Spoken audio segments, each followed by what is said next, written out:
Хүннүү гүрэн эд үедээ бол 24 овог аймгийг нэгтгсэн хүчирхэг гүрэн байлаа шүү дээ. Асар өргөн модон газар нутагт бол Хүннүүгийн эзэнт гүрэн өөрсдийн захиргааг тогтоож байсан.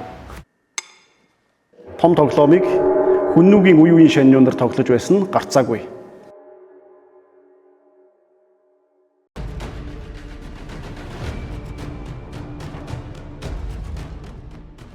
Хүннүүгийн модон шаниу 7 хоног өссөн. Хятадын түүхэн дурыг хамгийн ичвэртэй ялагдал гэж үздэг.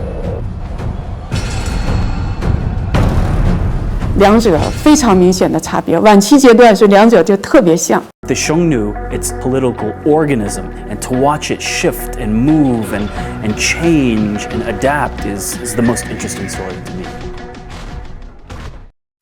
Хүннүүгийн язгууртын булш нь уруу харсан пирамид буюу доошо газрын гүн рүүгээ чиглэсэн бүтцтэй байдгийн учир шалтгаан юу юм болоо? Нурсан иргэн дээрээс эртний булш байж магадгүй тийм сэжигтэй толб харагдчихсан.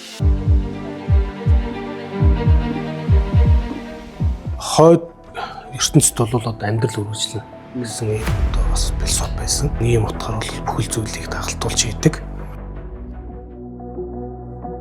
Энэхүү нууцлаг нарсан гойндор нийтийн тооллын 1-р зууны үед хамаарх Хүннүүгийн 300 гаруй булш бүртгэгдээд байгаа юм.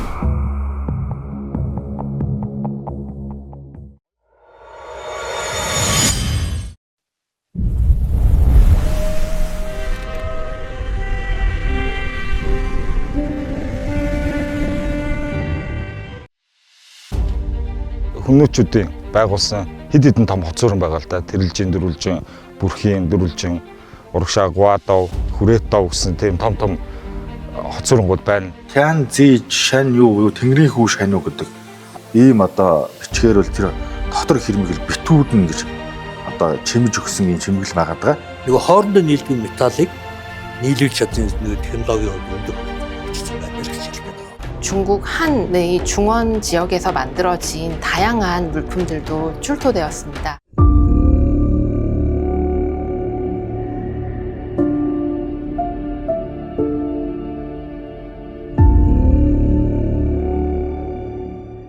Өнөөдөр Монголын газар нутагтээс бид нар юу олж харж болох вэ?